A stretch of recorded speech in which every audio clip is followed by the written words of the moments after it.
Bismillah, Assalamualaikum warahmatullahi wabarakatuh. Alhamdulillahi rabbil alamin arrahmanir rahim.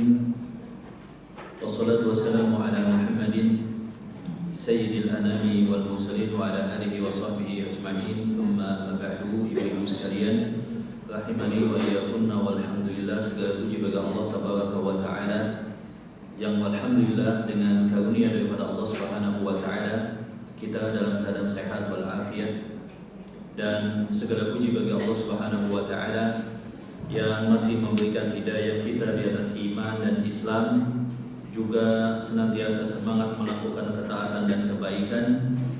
Di antara ketaatan dan kebaikan yang alhamdulillah saat ini kita bisa lakukan adalah talabul ilm, menuntut ilmu, dan ini adalah satu ibadah yang mulia di sisi Allah Subhanahu wa taala. Dan jikalau kita ingin melihat apakah Allah Subhanahu wa taala mencintai seorang hamba atau tidak, salah satu tandanya adalah dijadikan hati seorang hamba semangat menuntut ilmu agama, kemudian diberikan faham. Sebagaimana sabda Rasulullah sallallahu alaihi wasallam, di mana beliau menyatakan, barang siapa yang dicintai oleh Allah Subhanahu wa taala, Allah taala jadikan dia faham dalam permasalahan agamanya. Allah taala jikalau mencintai seorang hamba, Allah taala fahamkan dia urusan agama dia. Ibu-ibu sekalian, kita masih membacakan kitab yang berjudul Khudh Aqidataka minal kitabi wal hadis sahih. Ambillah akidahmu daripada Al-Quran dan hadis-hadis yang sahih. Pembahasan kita sebelumnya, kalau tidak salah, tentang makna tauhid dan dua syarat diterimanya amal, gitu Bu ya? Betul? Betul ya? Iya, ya, sedikit kita ulang. Pada kajian yang sebelumnya kita telah membahas syurut qabulil amal, syarat diterimanya ibadah. Ketika seorang hamba ingin melakukan ibadah, maka tentu saja dia harus memahami tentang syarat diterimanya ibadah. Dan berkenaan dengan ibadah, ada hal dan fikhiyah tentang hukum-hukum, dan ada yang berhubungan dengan syarat diterimanya ibadah. Jadi yang pertama adalah syarat sah, yang kedua adalah syarat qabul. Syarat sah ibadah contohnya salat, ibu-ibu. Salat kita itu hanya sah jikalau tercukupi beberapa syarat. Yang pertama apa? Suci daripada hadas dan najis. Kemudian kita menutup aurat. Berikutnya kita sholat pada alokasi waktu untuk sholat. Yang berikutnya menghadap kiblat. Nah, ini disebut dengan syarat sah. Jikalau syarat sah tercukupi, maka satu ibadah itu status hukumnya adalah sah. Kewajiban telah hilang, telah terlakukan, dan kita disebut telah menunaikan satu ibadah. Menjadi pertanyaan berikutnya, diterima atau tidak? Betul telah sah, betul kewajiban telah jatuh, telah dilakukan. Tapi yang kedua, apakah diterima oleh Allah ataukah tidak? Nah, diterima oleh Allah atau tidak, itu maksudnya adalah apakah berbuah pahala, apakah dosa kita diampunkan, apakah kita diridhai dan makin dekat kepada Allah dan mendapatkan janji masuk surga serta selamat daripada api neraka. Itu maksudnya diterima. Dan diterima ini adalah hal yang gaib. Hanya Allah Ta'ala yang mengetahui apakah ibadah kita diterima atau tidak.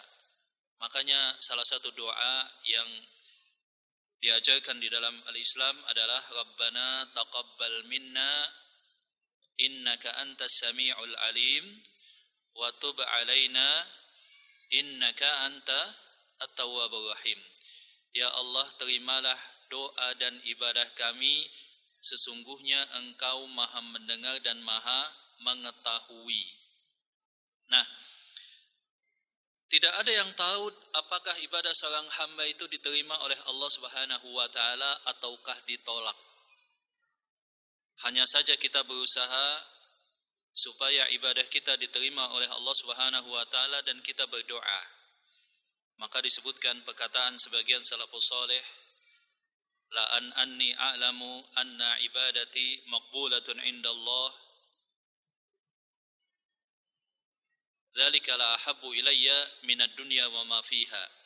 Seandainya aku tahu ada satu ibadah yang diterima oleh Allah Ta'ala, pasti diterima oleh Allah, maka yang demikian itu lebih aku cintai, lebih aku pilih dan sukai daripada dunia dan si isinya, seandainya yakin dan tahu. Ketika satu ibadah diterima oleh Allah, itu biasanya ada tanda-tandanya, ibu-ibu. Ada tanda-tandanya. Yang pertama, hati menjadi tenang dan lapang. Habis kita ibadah, hati kita kok rasanya tenang dan lapang, bahagia, merasakan manisnya ibadah. Ini yang pertama. Adapun yang kedua, kita tambah semangat untuk menambah ibadah. Ya, kita menjadi ingin ibadah lagi. Adapun yang ketiga, kita bisa istiqamah, konsisten, continue dalam satu ibadah. Jikalau kita mendapatkan ketiga hal tadi, insya Allah ibadah kita itu diterima oleh Allah Subhanahu wa ta'ala. Nah, di sana ada beberapa syarat diterimanya ibadah. Kalau kita runut, sebetulnya jumlahnya ada beberapa.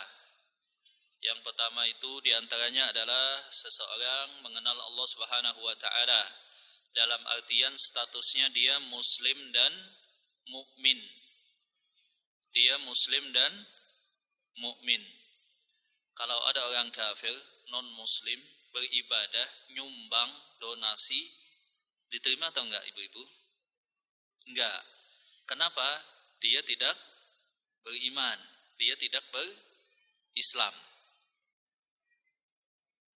Ini syarat diterimanya ibadah. Dia muslim, dia mukmin dulu. Adapun yang kedua adalah dia ikhlas dalam ibadahnya.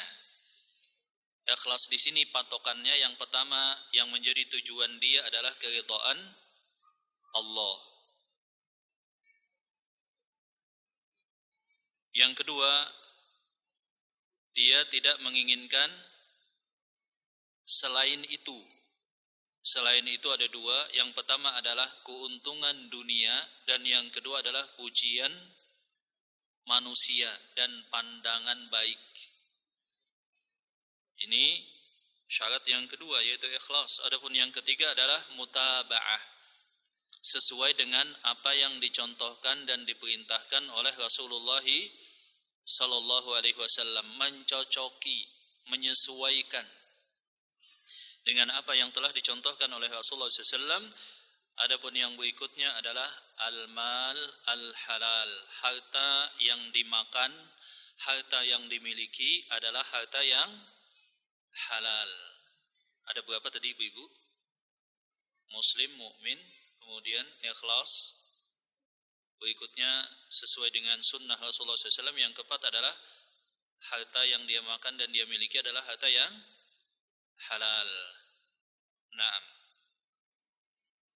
jikalau keempat syarat tadi terpenuhi, maka insya Allah ibadah kita diterima oleh Allah Subhanahu wa ta'ala. Kita bacakan buku beliau. Silahkan, ada yang baca. Kita ulang sedikit. syarat ibadah, diterimanya ibadah.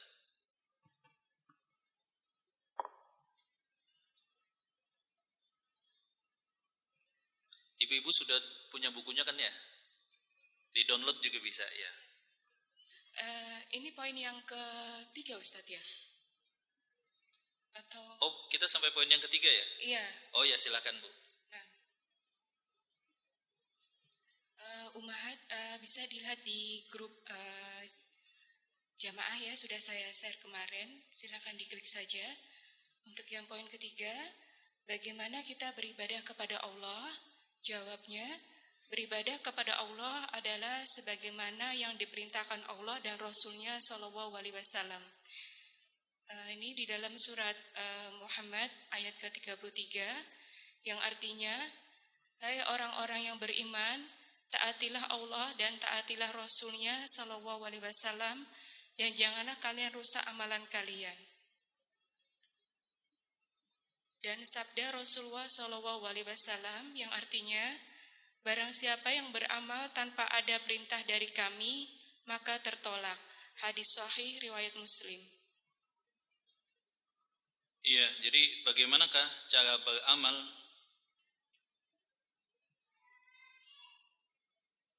dan beribadah? Maka cara beramal dan beribadah itu adalah dengan cara mengikuti sunnah Rasulullah Sallallahu Alaihi Wasallam. Dan di dalam Islam itu ada sebuah ketentuan umum atau disebut juga dengan kaidah. Kaidahnya bunyinya adalah al-aslu fil ibadati haramun illa mastathnad dalil. Hukum asal dalam ibadah itu tidak boleh kecuali jikalau ada dalil yang membolehkan. Ini beda hal dalam hal muamalah. Muamalah itu contohnya jual beli, sewa menyewa, atau berbagai macam transaksi dan interaksi lainnya. Hukum asal dalam masalah muamalah adalah boleh. Hukum asal dalam masalah ibadah adalah tidak boleh. Sampai ada dalil yang menjelaskannya. Sampai ada dalil yang menjelaskannya. Dan Rasulullah SAW juga beliau menyatakan, man amila amalan laisa alaihi amruna fahuwa raddun. Barang siapa yang dia beramal dengan satu amalan yang tidak ada contohnya dari aku, kata Rasulullah SAW, maka hukumnya adalah tertolak. Man ahdatha fi amrina hadha, barang siapa yang mengadakan satu hal yang baru di dalam syariat ini, maka fahuwa raddun, itu juga akan tertolak oleh Allah Subhanahu wa ta'ala. Maka penting bagi kita kalau melakukan satu ibadah, kita cek dulu. Yang pertama, apakah jenis ibadahnya dilakukan oleh Rasulullah. Kalau enggak pernah, kita tidak boleh mencari alasan-alasan apapun. Ya, kita lebih aman tidak melakukannya. Yang kedua, tentang tata caranya. Kita berusaha mencocoki dengan apa yang telah diajarkan oleh Rasulullah Shallallahu Alaihi Wasallam. Tidak mengada-adakan hal-hal yang baru, yang sifatnya inovasi. Ya, yang demikian kita tinggalkan. Sebab agama Islam ini telah sempurna. Islam adalah apa yang ditinggalkan oleh Rasulullah SAW dan para sahabat radhiyallahu taala anhum. Ini disebut dengan sunnah. Disebut dengan apa tadi, Ibu? Sunnah. Lawannya disebut dengan bid'ah. Jadi sunnah itu adalah segala apa yang ditinggalkan oleh Rasulullah, segala apa yang diajarkan oleh Rasulullah dalam masalah agama, itu disebut dengan sunnah. Lawannya adalah al-bid'ah. Ini sunnah dalam artian yang lebih umum. Ada juga memang sunnah dalam artian fikih. Kalau dilakukan mendapatkan pahala, kalau ditinggalkan tidak mendapatkan dosa. Itu sunnah dalam arti parsial sempit, khusus di dalam masalah fikih. Yang kita maksud di sini adalah makna yang lebih umum. Naam, dilanjutkan.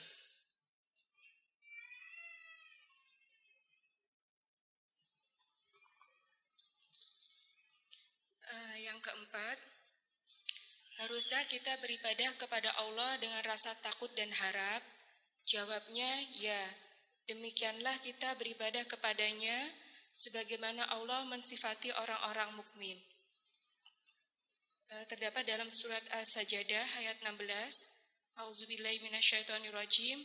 Tatajafa junubuhum 'anil madaji' yad'una rabbahum khaufan wa ta'aman wa mimma razaqnahum yunfikun.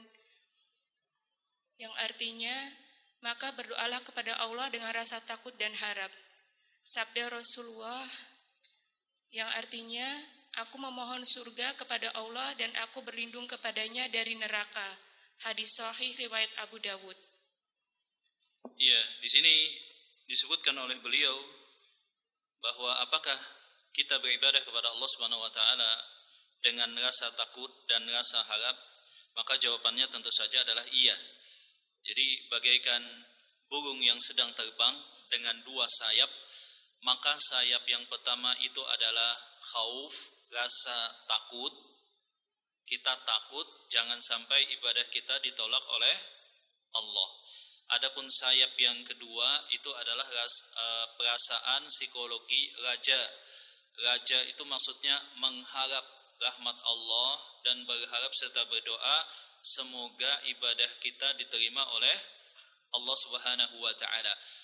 Maka ibadah yang betul adalah jikalau ibadah itu dilakukan di antara atau dengan dua latar belakang perasaan. Perasaan yang pertama apa tadi? Takut jangan sampai ibadah kita ditolak oleh Allah. Yang kedua adalah rasa harap supaya ibadah kita diterima oleh Allah Ta'ala. Allah Ta'ala menyifatkan sifat orang mukmin, tatajafa junubuhum 'anil madaji'i yad'una rabbahum khaufan wa tama'a. Orang mukmin itu sedikit punggung mereka berada di tempat tidur mereka. Maksudnya tidur malamnya hanya sebentar.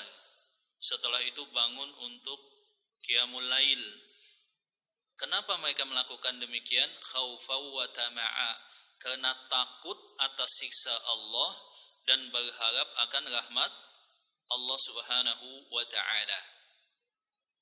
Sebagian ulama menambahkan bahwa perasaan yang wajib ada pada seorang hamba itu ada tiga. Yang pertama adalah al-mahabbah, rasa cinta. Sebab kalau kita landasi ibadah kita dengan cinta, maka insya Allah kita akan semangat. Kita cinta kepada Allah, kita cinta kepada Rasulullah, kita cinta kepada al-Islam, maka menjadikan kita semangat. Yang kedua tadi rasa takut. Takut akan neraka, siksa neraka Allah dan murka Allah. Yang ketiga apa? Berharap akan rahmat dan surga Allah Subhanahu wa ta'ala. Barang siapa yang dia hanya berharap kepada Allah, maka dia tertipu. Sebagian orang kan ada yang dia hanya fokus pada roja atau harapan. Dia meyakini bahwa Allah itu maha penyayang. Dia meyakini Allah Ta'ala itu ampunannya maha luas. Allah Ta'ala itu merahmati hambanya. Allah Ta'ala tidak akan menyiksa hambanya. Hanya pada sisi itu ibu-ibu. Sehingga dia tertipu. Gak apa-apa dosa, toh nanti taubat Allah Ta'ala akan mengampuni dosa. Jadi dia berpegang hanya pada harapan. Dan barang siapa yang dia berpegang hanya pada rasa takut, dia jatuh pada sifat khawarij. Khawarij itu senantiasa terbayang di pelupuk matanya, Allah Ta'ala itu maha penyiksa. Allah Ta'ala itu akan menyiksa hambanya. Siksa Allah Ta'ala itu sangat keras. Dan neraka Allah Subhanahu wa Ta'ala itu sangat luar biasa pedih azabnya. Jadi demikian, maka seorang mukmin mengumpulkan antara rasa takut dan rasa harap kepada Allah Subhanahu wa ta'ala. Demikian ibu-ibu. Jadi kita ketika beribadah kepada Allah Subhanahu wa taala itu harusnya dengan penuh perasaan. Perasaan rasa takut, kemudian juga perasaan harap akan rahmat Allah Subhanahu wa taala. Tidak boleh seorang hamba beribadah bagaikan rutinitas hampa tanpa makna dan perasaan.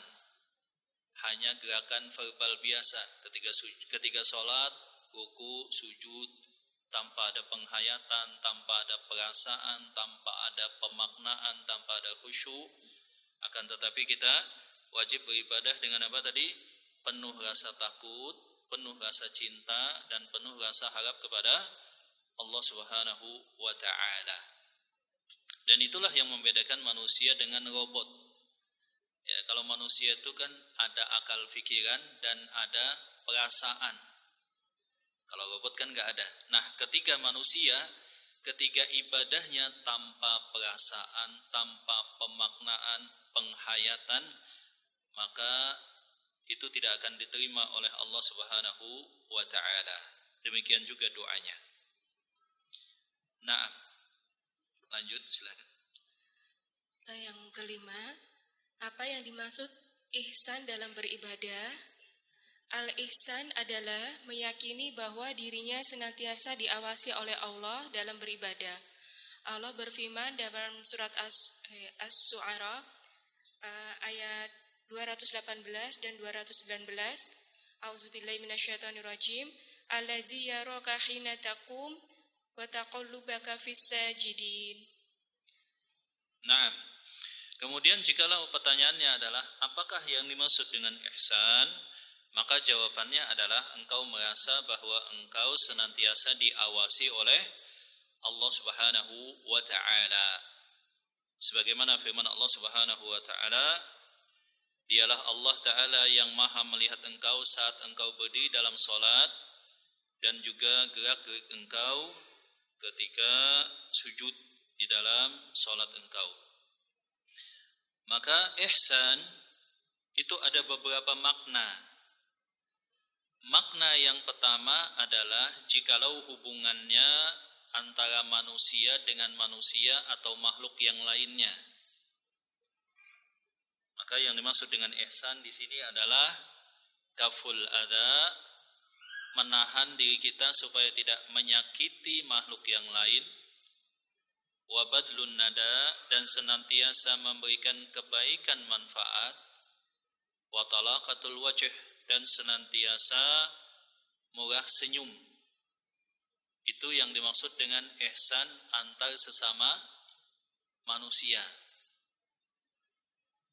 Jadi kalau ditanya ihsan itu maknanya ada beberapa makna. Kalau hubungannya antar manusia, maka makna ihsan apa tadi? Menahan diri supaya tidak menyakiti orang lain, baik dengan tangan, ucapan, atau hal yang lainnya. Yang kedua, badlun nada, berusaha memberikan manfaat seluas-luasnya, ringan tangan. Dan yang ketiga adalah talaqatul wajh, bersikap santun dan simpatik, murah senyum. Nah, seperti itu. Itu ihsan antar sesama manusia. Ada juga di dalam hadis Rasulullah SAW ihsan kepada binatang. Rasulullah SAW bersabda, "Idza dzabhtum fa ahsinudz dzibhah." Kalau kalian menyembelih binatang, maka berlaku ihsanlah. Ihsan kepada binatang adalah kalau akan menyembelih memakai pisau yang tajam, diasah. Wal yuhidda ahadukum syafratah wal yuwih dzabihatah, dan hendaklah menyembelih dengan cara yang baik.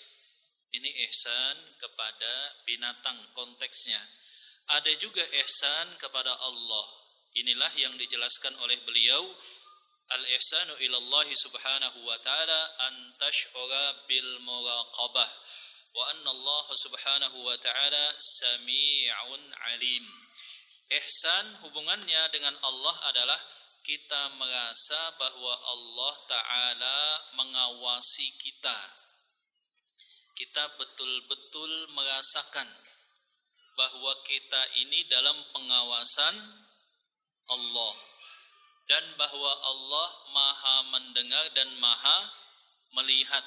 Tidak ada yang tertutupi dari pendengaran dan penglihatan Allah Ta'ala sedikit pun. Ini disebut dengan muraqabatullah, merasa diawasi oleh Allah. Merasa diawasi oleh Allah Subhanahu wa Ta'ala.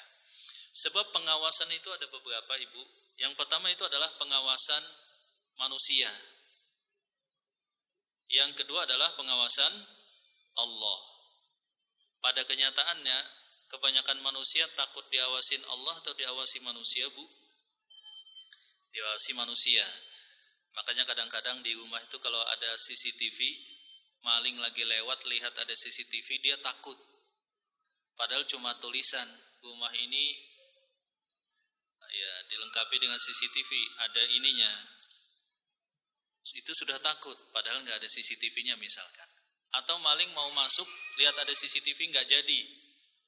Atau seorang bawahan sangat takut jikalau ada pengawasan dari atasan dan bosnya. Atau seorang istri takut ketika diawasi oleh suaminya. Atau seorang suami takut sama istrinya misalkan. Kalau tidak ada pengawasan, kemudian terjadi penyimpangan. Ini kalau pengawasan manusia. Hanya berhati-hati kalau diawasi. Kenapa? Sebab pengawasan manusia itu sangat terbatas. Pasti banyak punya kelemahan. Pasti banyak punya kelemahan. Dan ketika pengawasan tadi lalai atau lemah, maka kembali pada penyimpangan. Ini kalau manusia. Sekarang kita bandingkan dengan pengawasan Allah Subhanahu wa Ta'ala.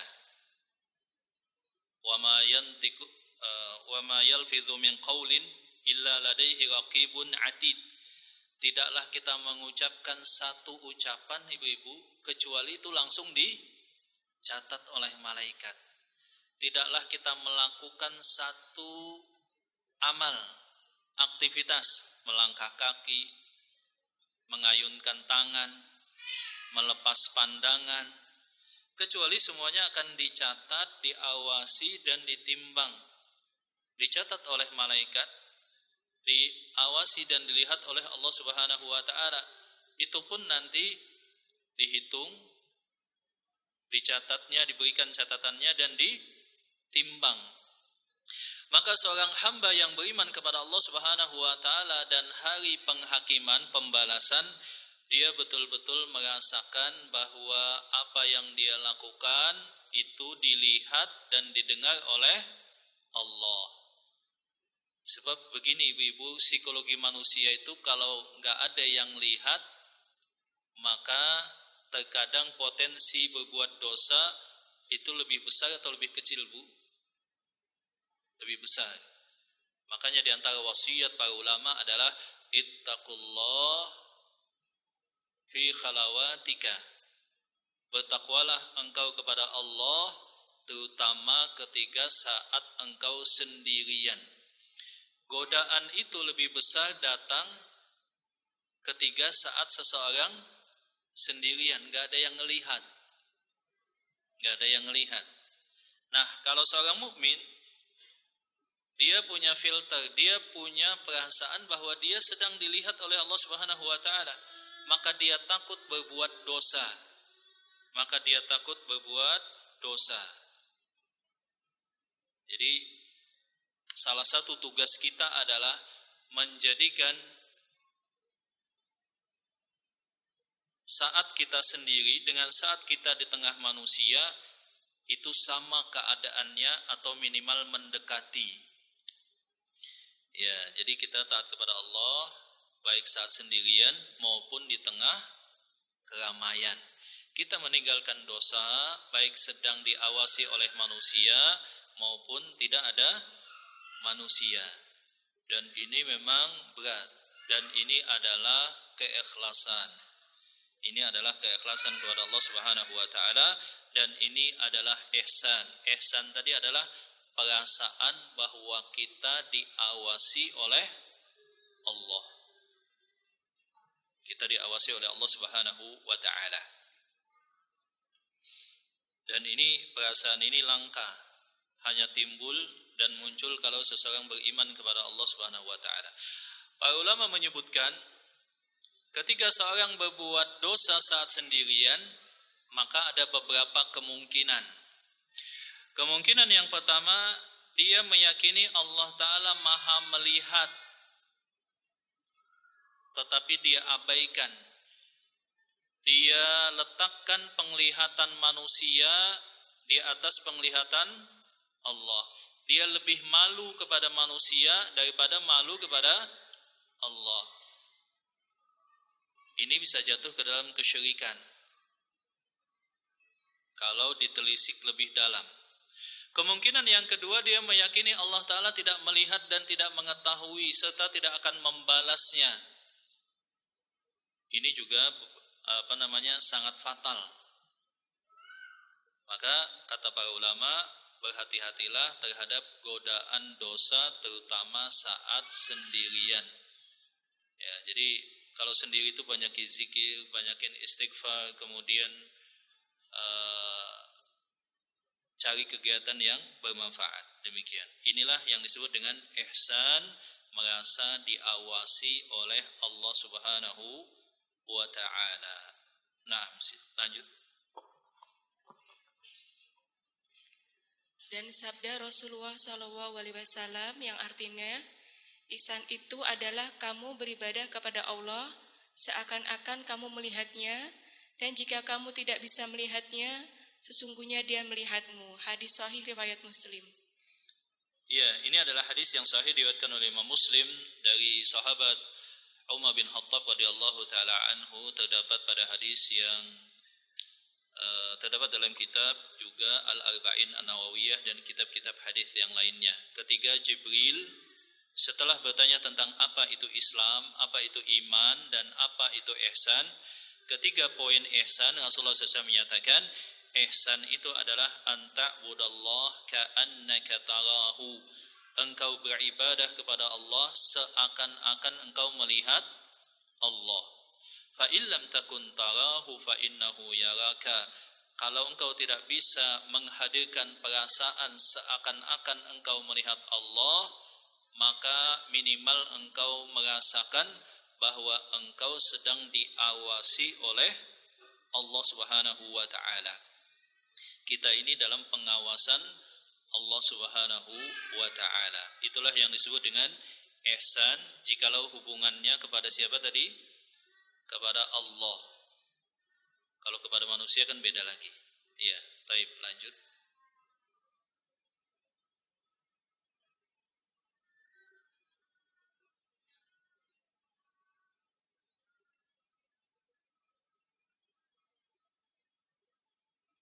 Selanjutnya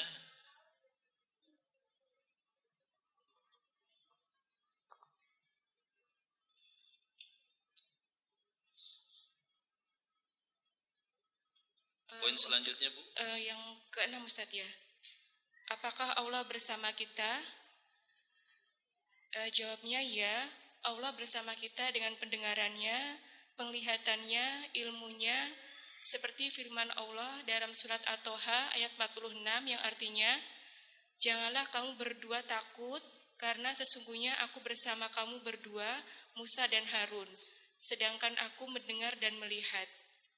Ya, ini adalah pembahasan tentang ma'iyatullah, kebersamaan Allah Subhanahu wa taala. Sering kita dengarkan kalimat semoga saja kita bersama dengan Allah Subhanahu wa taala. Di dalam keyakinan ahlu sunnah wal jamaah bahwa Allah Subhanahu wa ta'ala itu di atas langit, di atas semua makhluknya, dan istawa di atas arasy. Sebagaimana firman Allah Ta'ala, Ar-Rahmanu 'alal 'arsy istawa. Ar-Rahman, Allah, itu adalah zat yang istawa di atas arasy. Allah Ta'ala adalah zat yang maha tinggi di atas semua makhluknya dengan kemuliaannya. Allah Ta'ala berfirman, "Aamintum man fis sama?" Atau apakah kalian beriman dengan zat yang berada di atas langit, di atas semua makhluknya? Maka seorang hamba ketika mengisyaratkan terhadap kemahaagungan Allah, maka dia mengisyaratkan dengan jari telunjuk ke arah atas, samping atau bawah, ke arah atas. Hati seorang hamba juga terpaut ketika ingat Allah dengan zat yang maha kuasa dan mulia, yang maha tinggi. Jadi dalam hati kita itu, Bu, kalau kita ingat Allah, kita berharap kepada Allah, takut kepada Allah, hati kita itu terpautnya dengan zat yang maha rendah di samping atau maha tinggi? Yang maha tinggi. Kita pun ketika sujud itu zikirnya adalah Subhana Rabbiyal A'la, maha suci Allah, zat yang maha tinggi. Stop sampai di sana. Tidak perlu kita menyatakan bagaimana sih maha tinggi Allah. Nah, itu laisa kamitslihi syai'. Tidak ada yang serupa dengan Allah. Intinya maha tinggi, di atas langit, di atas semua makhluknya, tanpa bisa dibayangkan dan tidak boleh dipertanyakan bagaimana. Seperti itu. Maka demikianlah Allah Subhanahu wa ta'ala. Lalu yang bersama hamba itu apanya? Apakah zat Allah ataukah pengawasan Allah Subhanahu wa ta'ala? Maka ulama menjawab bahwa Allah zatnya istawa di atas arasy, maha tinggi di atas semua makhluknya, dan yang bersama hambanya tadi apa? Pengawasan Allah Subhanahu wa ta'ala. Pengawasan Allah Subhanahu wa ta'ala. Jikalau itu orang yang taat dan beriman, termasuk juga pertolongan Allah. Semoga kita bersama Allah, maksudnya semoga Allah senantiasa menolong kita. Dan itu biasa digunakan dalam percakapan sehari-hari. Dalam percakapan sehari-hari pun terkadang kita mendengar kalimat, kemanapun kita berjalan di malam hari, bulan bersama kita. Apakah bulan secara fisik bersama-sama ikut jalan? Enggak, kan begitu Bu ya. Jadi kalimat bersama tadi ya tidak dimaknakan selalu secara fisik sama-sama. Ketika kita bersama Allah, maksudnya adalah pengawasan dan pertolongan Allah Subhanahu wa ta'ala. Maka sebagian orang fatal ibu-ibu kesalahannya dalam bab ini. Ada yang menyatakan Allah itu di mana-mana. Ada yang menyatakan Allah tidak di mana-mana. Ada lagi yang fatal, Allah di dalam hati.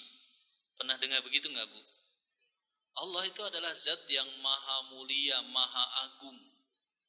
Adapun hamba dan alam semesta ini maha sempit, bukan maha sempit ya.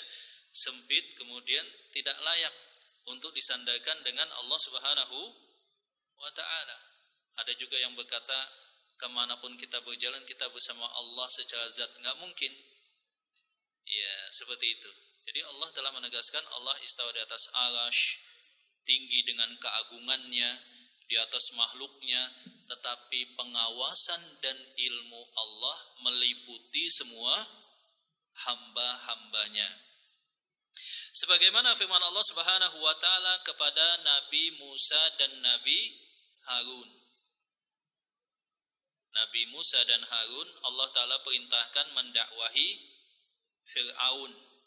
Idhaba wahai Harun dan Musa, pergilah kalian ke istana Fir'aun untuk berdakwah. Innani asma'u wa ara. Aku bersama kalian, kata Allah. Perhatikan kalimatnya, Bu. Allah Ta'ala berkata kepada Nabi Musa dan Harun, pergilah kalian kepada Fir'aun, aku bersama kalian berdua. Aku mendengar dan melihat kalian.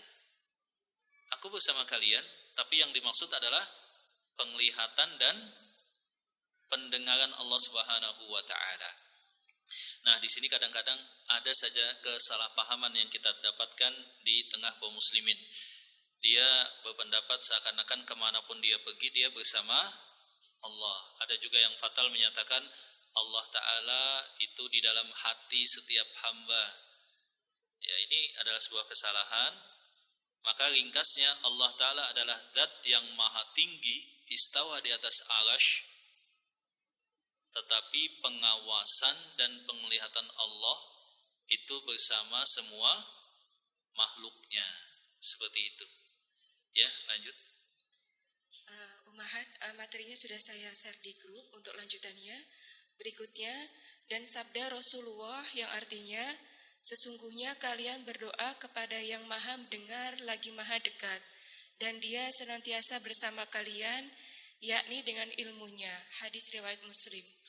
Iya, ini ketika Rasulullah SAW pernah menegur seseorang yang berdoa kepada Allah dengan suara yang kencang.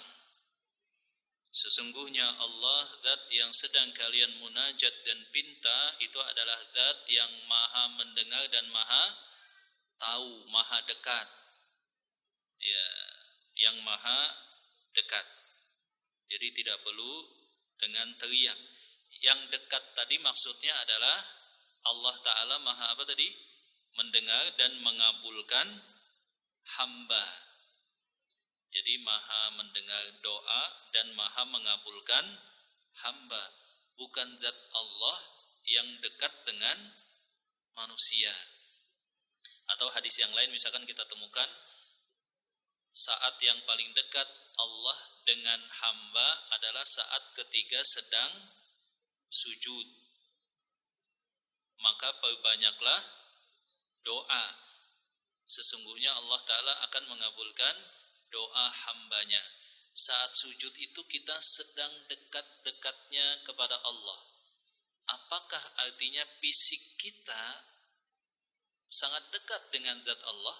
Ataukah saat doa itu saat yang paling mungkin dikabulkan oleh Allah? Di antara dua ini mana yang betul, Bu?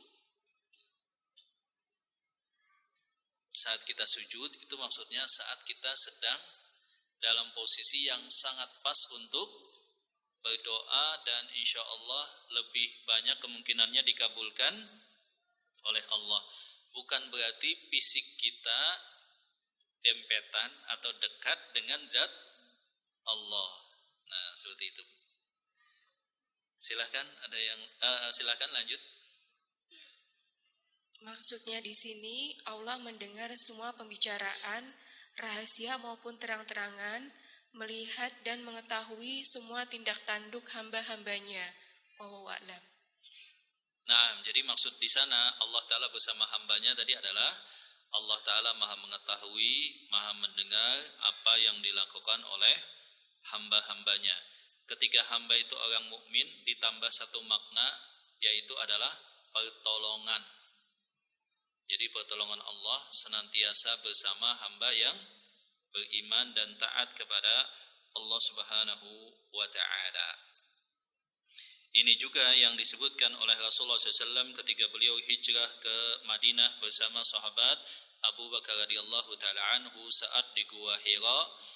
Itu kan Abu Bakar sangat takut dan gelisah. Rasulullah SAW menenangkan, wahai Abu Bakar, tenanglah. Bagaimana pendapat engkau ketika dua orang yang ketiganya adalah Allah Subhanahu wa Ta'ala? Bukan berarti zat Allah sedang di Gua Hira, bukan, Bu. Tapi pertolongan Allah senantiasa bersama Rasulullah SAW. Demikian juga penglihatan dan pengawasan Allah. Seperti itu. Ya, silahkan lanjut. Yang ketujuh, apa faidah tauhid?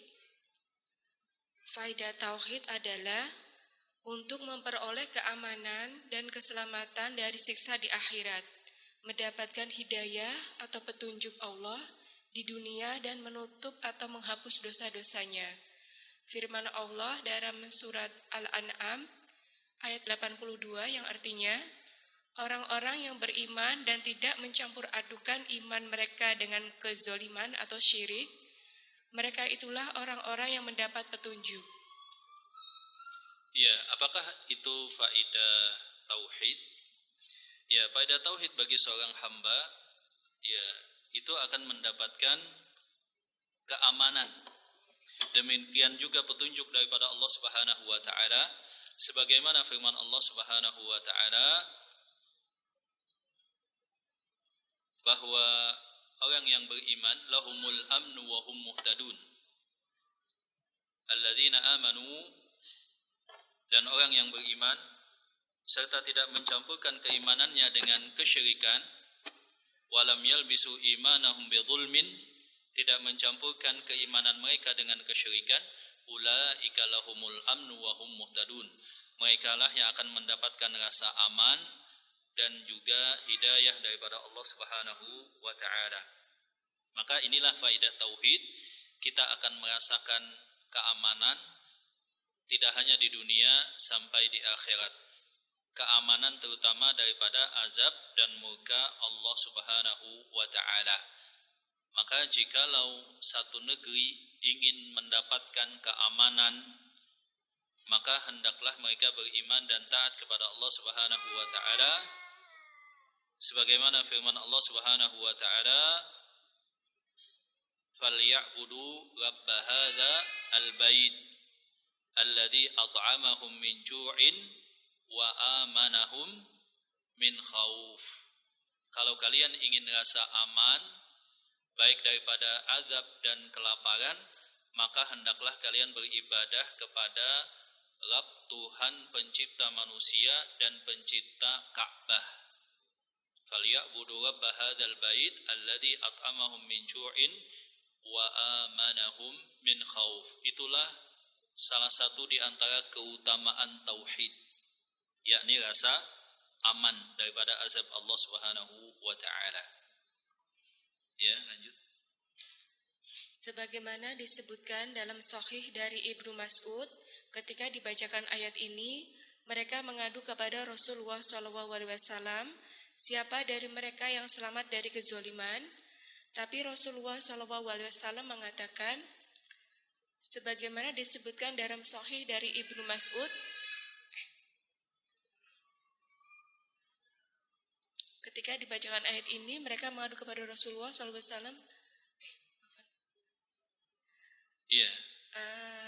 Afan Ustaz, saya lanjutkan. Sabda Rasulullah SAW yang artinya, hak hamba atas Allah adalah bahwa Allah tidak akan mengazab orang yang tidak berbuat syirik sedikitpun kepadanya. Hadis Sahih riwayat Bukhari dan Muslim. Iya, jadi ketika diturunkan ayat ini, alladzina amanu wa lam yalbisu imanahum bidzulmin ulaika lahumul amnu wa hum muhtadun, dan mereka yang beriman serta tidak mencampurkan keimanannya dengan kezoliman, mereka akan mendapatkan rasa aman dan mereka akan mendapatkan hidayah daripada Allah. Itu para sahabat gelisah, ibu-ibu. Mereka datang kepada Rasulullah, "Ya Rasulullah, bukankah setiap kita ini menzolimi dirinya dengan dosa? Kalau begitu kita tidak mendapatkan rasa aman dong." Kata Rasulullah SAW, "Bukan yang seperti kalian sangka. Kezoliman di sana bukan dosa biasa, tapi kezoliman di sana maksudnya adalah kesyirikan. Kalau seseorang beriman tidak berbuat kesyirikan, dia mendapatkan rasa aman sampai kelak ke surga Allah. Kalau dia mencampurkan dengan kesyirikan, maka tauhidnya menjadi tidak bermanfaat." Dalilnya kata Rasulullah SAW adalah perkataan Luqman kepada anaknya, "Ya bunayya, wahai anakku, janganlah berbuat kesyirikan. Sesungguhnya kesyirikan adalah dosa yang paling besar. Ya bunayya la tusyrik billah, inna syirka la dzulmun azim." Sampai di sini mungkin ibu-ibu apa yang kita bahas, dan selebihnya kita tanya jawab bebas saja. Jikalau ada pertanyaan atau ada yang belum bisa dipahami dalam masalah tauhid atau fikih atau muamalah atau lainnya, dipersilahkan. Alhamdulillahirabbil alamin. Alhamdulillah, jazakallahu khairan Ustadz atas ilmu yang disampaikan. Semoga Allah membalasnya dan kebaikan dan ketaatan untuk Ustadz dan keluarga. Amin. Izin saya bacakan Ustadz, sudah ada beberapa pertanyaan yang masuk. Assalamualaikum warahmatullahi wabarakatuh. Waalaikumsalam. Assalamualaikum Ustadz. Semoga Allah merahmati dan memberkahi Ustadz dimanapun berada. Izin bertanya, saya memiliki beberapa Al-Quran terjemahan yang isinya sebagiannya ditakwil pada ayat-ayat sifat Allah. Dan Alhamdulillah sekarang sudah punya yang terjemahan dari Saudi. Apa yang harus saya lakukan dengan Al-Quran terjemahan Kemenak yang ditakwil itu ya Ustadz? Apakah dikasihkan ke orang lain saja atau dibakar agar saya tidak mewariskan Al-Quran yang terjemahan keliru tersebut? Jazakallahu khairan Ustadz. Barakallahu fikum. Iya. Jadi begini Ibu-ibu, ini pembahasan tentang akidah asma was sifat. Pembahasan tentang bagaimana caranya kita beriman dengan nama-nama dan sifat-sifat Allah Subhanahu wa ta'ala. Maka akidah ahlu sunnah wal jamaah dalam hal ini adalah beriman dengan semua nama dan sifat yang Allah Ta'ala sebutkan di dalam Al-Quran dan hadis, tanpa mentakwilnya dan tanpa menolak atau menyerupakannya. Di sini ada akidah Ahlussunnah wal Jamaah, ibu-ibu, ada akidah yang menyimpang. Akidah Ahlussunnah wal Jamaah apa tadi? Beriman dengan semua nama dan sifat Allah tanpa yang pertama menolaknya. Bahaya kalau nolak nama dan sifat Allah dalam Al-Quran dan hadis, sama saja menolak Al-Quran dan hadis. Adapun yang kedua, tanpa mentakwilnya. Takwil itu adalah memalingkan makna kepada makna yang lain. Contohnya misalkan Allah Ta'ala berfirman, Allah istawa di atas arasy. Diubah maknanya menjadi Allah menguasai arasy. Itu namanya takwil. Yadullahi fawqa aydihim, tangan Allah di atas tangan mereka. Ini aslinya ayatnya. Ditakwil, diubah menjadi kekuasaan Allah di atas kekuasaan mereka. Jadi Ahlussunnah wal Jamaah tanpa menolak. Yang kedua tanpa apa tadi? Mentakwil. Yang ketiga tanpa melakukan tashbih. Tashbih itu adalah menyerupakan sifat Allah dengan makhluk. Allah Ta'ala istawa di atas arasy. Allah Ta'ala maha tinggi di atas arasy. Stop. Jangan kita serupakan. Allah Ta'ala di atas arasy seperti duduknya manusia di atas raja di atas singgasana. Nah itu bahaya, salah. Allah Ta'ala maha tinggi di atas arasy. Tidak serupa dengan makhluknya. Stop sudah. Nah seperti itu. Itu namanya tanpa melakukan tashbih atau penyerupaan kepada makhluknya. Jadi Ahlussunnah wal Jamaah menerima semua nama dan sifat Allah tanpa menolaknya, tanpa melakukan takwil, tanpa melakukan apa tadi? Penyerupaan. Nah, ada beberapa kaidah yang kita bisa pahami ibu-ibu. Yang pertama, tidak ada yang paling tahu tentang Allah melainkan hanya Allah. Siapa yang paling tahu tentang Allah ibu-ibu? Ya jelas Allah, kan begitu Bu ya? Dan Allah kemudian menjelaskan sifat-sifat dan namanya supaya kita manusia kenal dengan Allah di dalam Al-Quran dan di dalam hadis. Makanya kita tidak boleh pakai logika.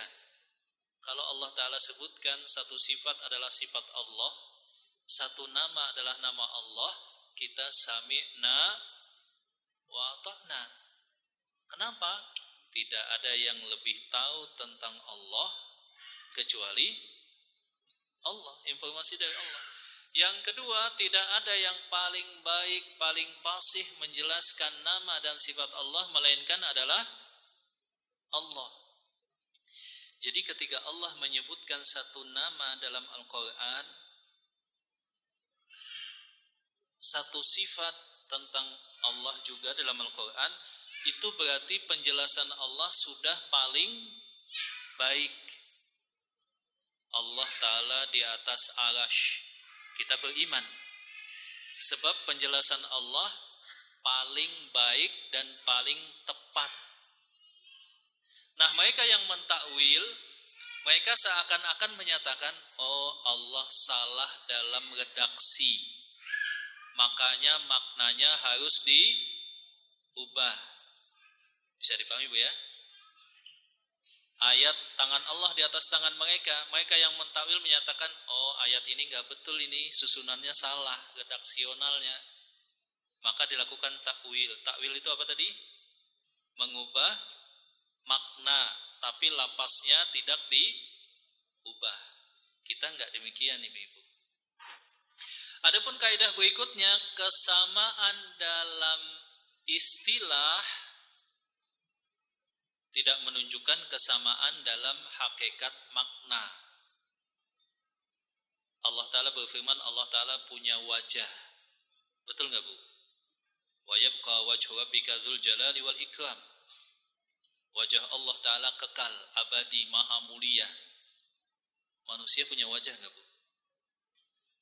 Apakah karena manusia punya wajah, kita tolak ayat-ayat yang menjelaskan Allah punya wajah? Karena sama redaksinya. Kita tolak, kita takwil, atau tetap kita imani, kemudian kita serahkan maknanya kepada Allah. Yang betul yang mana Bu? Yang betul adalah kita imani Allah Ta'ala punya wajah, akan tetapi tidak serupa dengan makhluknya. Bagaimana? Stop. Gak boleh ditanyakan dan gak boleh dibayangkan. Pasti Allah Ta'ala tidak serupa dengan makhluknya. Jadi seperti itu. Kadang-kadang kan orang yang mentakwil, mengubah makna karena takut jatuh dalam penyerupaan. Makanya tadi kita katakan kesamaan dalam penyebutan dan istilah antara Allah dengan makhluk tidak menunjukkan kesamaan dalam apa? Dalam makna. Allah Ta'ala punya tangan. Sama enggak dengan tangan manusia? Laisa kamitslihi syai', tidak ada yang serupa dengan Allah. Kalau hanya sama istilah, itu tidak menunjukkan sama dalam apa tadi? Makna dan hakikat. Nah, ini semuanya dibahas dalam pembahasan biasanya akidah, asma, wa sifat. Ada ilmu khusus namanya Bu, pelajaran akidah atau tauhid, asma wa sifat, membahas tentang nama-nama dan sifat Allah. Dan subhanallah Ibu-ibu, kalau kita tahu, faham, menghayati nama-nama dan sifat Allah, itu menambah keimanan kita, kecintaan kita kepada Allah Subhanahu wa taala. Iya, silahkan, ada pertanyaan lain? Ada Ustaz. Bismillah. Bolehkah seseorang hamba melakukan banyak ketaatan, semisal qiyamul lail, banyak tilawah dan beristighfar, agar Allah memudahkan segala urusannya dan kabulkan hajatnya? Iya, boleh Bu, tidak masalah. Maka salah satu doa yang diajarkan, Allahumma la sahla illa ma ja'altahu sahla wa anta taj'alul hazana idza syi'ta sahla. Ya Allah, berikanlah kepada kami kemudahan. Sesungguhnya tidak ada yang memberikan kemudahan kecuali Engkau. Engkaulah yang menjadikan segala hal yang sulit menjadi mudah. Makanya salah satu zikir kita adalah la haula wala quwata illa billah. Ya Allah, tidak ada daya dan upaya melainkan dengan pertolongan Engkau. Makanya seorang mukmin, dia doanya dapat kebaikan di dunia, juga kebaikan di akhirat. Kebaikan di dunia apa saja Bu? Rezeki, harta, apalagi anak keturunan, apalagi kemudahan urusan, terhindar dari bala dan bencana. Itu atina fid dunya hasanah. Tapi ada juga doa supaya masuk surga yang paling tinggi, dihindarkan daripada azab neraka, dimudahkan tanpa hisab dan tanpa timbangan. Itu berarti wa fil akhirati hasanah.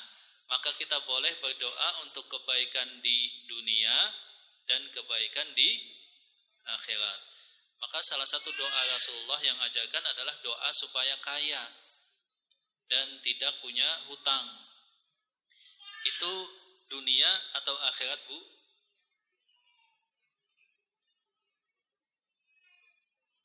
Dunia, ya kan? Kalau kita lihat.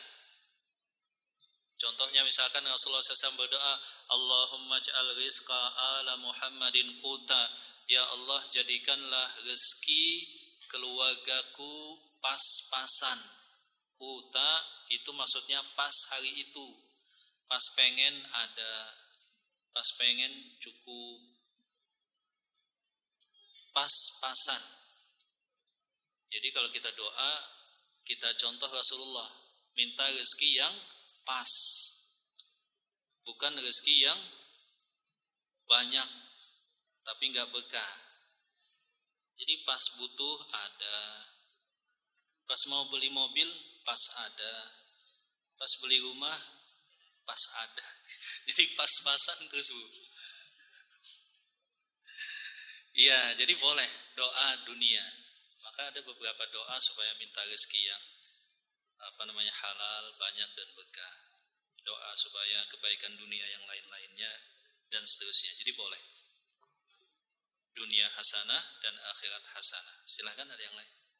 Ustadz, melanjutkan yang barusan disampaikan. Semisal kalau kita hendak melakukan ibadah, misalnya hendak bermajlis ilmu atau misalnya hendak tilawah, lalu kita berdoa kepada Allah, jika ada kebaikan di sini, ada pahalanya di sini, kita berdoa misalnya kebaikan atau pahala itu mengalir juga untuk orang tua kita atau misalnya saudara-saudara kita. Apakah itu diperbolehkan, Ustadz? Iya, boleh, Bu. Dan di dalam hadis riwayat Abu Daud, Rasulullah SAW bersabda, beliau menyatakan, al-waladu shalihu min kasbi abi, bahwa anak yang soleh itu adalah investasi daripada orang tuanya. Kebaikan dan ketaatan apapun yang dilakukan oleh seorang anak, maka itu otomatis orang tuanya akan mendapatkan bagian pahala. Kalau hubungannya antara anak dengan orang tua. Boleh juga kita berdoa kepada Allah Subhanahu wa taala, ya, mendoakan orang yang beriman. Allah Ta'ala berfirman, Rabbana la tujig qulubana ba'da idh hadaitana wa hab lana min ladunka rahmah innaka antal wahhab. Dan doa yang lain misalkan doa ampunan kepada orang mukmin, orang mukminah, baik yang masih hidup maupun yang masih wafat. Maka ulama menyatakan barang siapa yang berdoa rahmat dan ampunan dosa kepada orang mukmin dan mukminah secara umum yang masih hidup atau masih wafat, maka dia akan mendapatkan kebaikan daripada ibadah mereka. Jadi kalau orang tua otomatis, kalau yang lain kita lewat doa. Kita berdoa semoga kaum muslimin dan muslimah, kemudian keluarga kita terutama, itu mendapatkan rahmat dan ampunan daripada Allah Subhanahu wa taala. Jadi seperti itu. Tidak lewat skema hadiah. Sebagian orang kan salah paham gini, Bu. Dia sholat, habis sholat aku hadiahkan pahala sholatku kepada si fulan. Kemudian dia berinfak, misalkan aku hadiahkan pahalanya. Kalau infak boleh dengan niat demikian, ada hadisnya. Tapi kalau ibadah fisik, baca Quran, sholat, puasa, tidak perlu kita alamatkan sebagai hadiah. Tapi cukup kita habis ibadah taat, kita doakan orang yang ingin kita doakan. Begitu maksudnya. Misalkan kita ingin si fulan mendapatkan rahmat, ya kita doakan. Seperti itu maksudnya. Ya, satu lagi mungkin, Bu, ada pertanyaan? Ada, Ustaz. Ya. Apa hukum bernazar jika semisal hajatnya terkabul, maka bernazar menyantuni anak yatim atau mengumrohkan orang tua? Iya, apakah boleh bernazar dengan cara. Nazar itu adalah ucapan, jikalau apa yang menjadi keinginan dia dikabulkan oleh Allah, dia melakukan satu ketaatan. Ada beberapa catatan. Yang pertama, sebagian ulama menyebutkan nazar itu adalah tanda pelit. Maksudnya seakan-akan hitungan dengan Allah. Ya Allah, aku akan menyantuni anak yatim, tapi kalau naik jabatan, naik gaji, kalau enggak, ya enggak jadi wahai Allah. Nah, jadi seakan-akan begitu, Bu. Hukum asalnya sebagian para ulama menyatakan boleh. Boleh seseorang bernazar, boleh juga enggak. Tapi kalau bernazar seakan-akan sebagai hamba dia pelit kepada Allah. Yang kedua, kalau sudah kadung diucapkan maka wajib dilakukan, wajib dipenuhi. Kalau ada yang belum dipenuhi, cepat segera dipenuhi, sebab itu adalah kewajiban. Kalau dia meninggal maka dipenuhi oleh ahli warisnya. Dan patokan nazar tadi adalah diucapkan, bukan keinginan yang terlintas dalam hati. Itu namanya nazar. Dan tidak boleh nazar dalam rangka maksiat atau kesyirikan kepada Allah Subhanahu wa taala. Seperti itu. Adapun seseorang yang terbiasa menyantuni anak yatim contohnya, kemudian dia bernazar, nanti kalau saya mendapatkan rezeki, saya meningkatkan donasi dan infak saya, ya tentu saja yang demikian adalah gambaran yang sangat bagus dan bukan pelit. Sebab sebelum bernazar saja dia sudah biasa untuk infak. Yang dikatakan oleh ulama pelit tadi dan dimakruhkan adalah kalau seorang hamba selama ini tidak melakukan ketaatan itu, kemudian dia bernazar kepada Allah, ya Allah, kalau begini maka aku akan melakukan ketaatan ini. Jadi seakan-akan dia hitung-hitungan dengan Allah Subhanahu wa taala. Taib ibu-ibu, mungkin sampai di sini dulu pembahasan kita kali ini. Semoga bermanfaat, semoga Allah Subhanahu wa taala memberikan hidayah kepada kita, ilmu yang bermanfaat dan amal yang soleh, dan semoga kita bisa mengamalkannya, dan semoga Allah Ta'ala merahmati dan mengampuni dosa-dosa kita dan juga keluarga kita. Amin ya rabbal alamin. Kita tutup dengan doa kafaratul majlis. Subhanakallahumma Rabbana wa bihamdika asyhadu an la ilaha illa anta astaghfiruka wa atubu ilaik. Jazakumullah, barakallahu fikunna. Alhamdulillahirabbil alamin. Assalamualaikum warahmatullahi wabarakatuh.